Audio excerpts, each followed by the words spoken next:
معزز ناظرین السلام علیکم۔ سلطان محمد فاتح کے بولم 29 کے پارٹ 2 میں خوش آمدید۔ ایپیسوڈ کے شروع میں ہم دیکھتے ہیں بطال اور اسحاق بے چینی کے ساتھ خیمے کے باہر ٹہل رہے ہوتے ہیں۔ اسی دوران سلطان اپنے قریبی لوگوں کے ساتھ وہاں پہنچتے ہیں اور اسحاق کو پریشان دیکھ کر کہتے ہیں یہ کیا ہے؟ اسحاق کہتا ہے خبر اچھی نہیں ہے میرے سلطان۔ یہ سنتے ساتھ ہی سلطان اسے خیمے میں لے جاتے ہیں اور تخت پر بیٹھتے ہوئے پوچھتے ہیں بتاؤ بری خبر کیا ہے؟ اسحاق کہتا ہے جب آپ قلعے میں گئے تھے تو میں اور بطال یہیں ٹھہرے تھے، ہم قرارگاہ کا مشاہدہ کرنے کے لیے گھوم رہے تھے۔ اس پر سلطان کہتے ہیں اسحاق کام کی بات کرو، کام کی بات۔ پھر بطال کہتا ہے ہم نے شاہی طور پر مقرر محافظوں کو دیکھا، وہ بے ہوش ہو گئے تھے۔ سلطان کے چہرے کا بدلتا ہوا رنگ دیکھ کر بطال ایک دم سے کہتا ہے اللہ کا شکر ہے کہ جس کا ہمیں ڈر تھا وہ نہیں ہوا سلطان، شاہی توپ اپنی جگہ پر موجود ہے۔ یہ سن کر سلطان ان کے پاس آ کر کہتے ہیں آگے بولو۔ بطال کہتا ہے فرد شاہی توپ کے اطراف میں گھوم رہا تھا جبکہ تمام محافظ بے ہوش پڑے تھے۔ بطال کی بات سن کر سلطان پوچھتے ہیں وہ وہاں کیا کر رہا تھا؟ اس پر بطال کہتا ہے ہم نے بھی یہی سوال کیا سلطان، لیکن وہ صرف بڑبڑایا، میں نے اسحاق پاشا کے حکم پر اسے پکڑ لیا۔ سلطان اسحاق سے کہتے ہیں چونکہ آپ نے رومیلیا کے سردار اعلیٰ کو پکڑ لیا ہے، آپ کا شک یقیناً بڑا ہوگا، مجھے امید ہے ایسا ہی ہوگا۔ اسحاق تم اس پر شک کیوں کر رہے ہو؟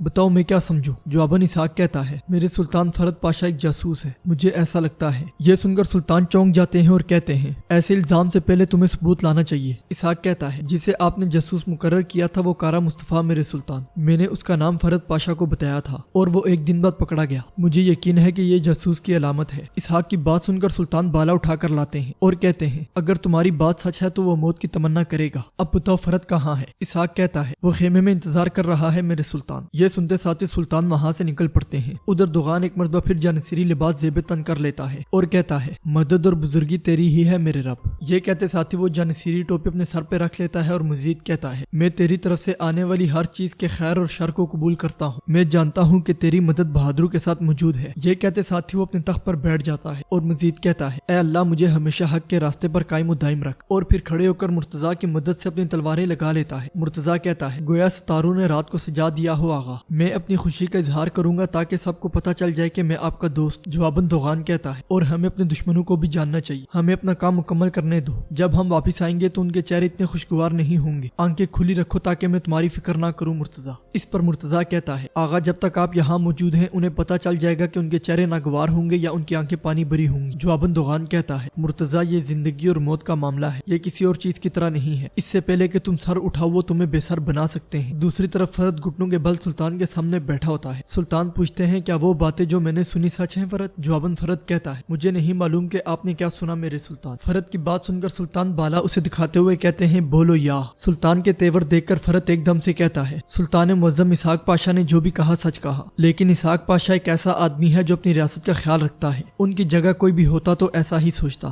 فرد کو ادھر ادھر کی باتیں کرتے ہوئے دیکھ کر سلطان کہتے ہیں تم اس وقت شاہی توپ کے پاس کیا کر رہے تھے؟ اس پر فرد کہتا ہے میں معائنے کے لیے گیا اور خوش قسمتی سے میں نے کیا بھی، میں نے شاہی توپ کے ارد گرد پیرے پر موجود سپاہیوں کو سوتے ہوئے دیکھا، میں پریشان ہوا اور فوراً شاہی توپ کے پاس گیا، مگر میرے جاتے ساتھ ہی اسحاق پاشا اور بطال صاحب بھی پہنچ گئے۔ سلطان پوچھتے ہیں کیا توپ خانہ تمہاری ذمہ داری میں ہے؟ اس پر فرد کہتا ہے جنگ کے دوران قرارگاہ میں ایک چونٹی کا انتظام بھی ایک مسلمان کی ذمہ داری ہے سلطان۔ سلطان پوچھتے ہیں کارا مصطفیٰ کے بارے میں تمہارا کیا خیال ہے فرد؟ یہ سن کر فرد کہتا ہے بظاہر آپ کو لگتا ہے کہ میں جاسوس ہوں، لیکن میں ایسی چیز کا الزام لگنے کے بجائے مرنا پسند کروں گا۔ آپ جانتے ہیں کہ جب میں اپنے گھوڑے پر سوار ہو کر بزنطینی دیواروں کی طرف مصطفیٰ کے لیے گیا تو میرے ساتھ کوئی نہیں تھا۔ جب ملکوچ اوغلو قبیلے پر حملہ کیا گیا اور وہ خون کی ندیوں میں تبدیل ہونے والا تھا، وہ میں ہی تھا جس نے غدار دمتری کے گلے میں رسی ڈالی اور اسے آپ کے سامنے پیش کیا۔ میری جان آپ کے راستے کے لیے قربان ہے سلطان معظم، ایک فرد چلا بھی گیا تو 1000 فرد آئیں گے۔ یہ کہتے ساتھ ہی وہ اپنا سر جھکا دیتا ہے اور سلطان کچھ دیر سوچنے کے بعد بحالہ سپاہی کے حوالے کر دیتے ہیں۔ پھر کہتے ہیں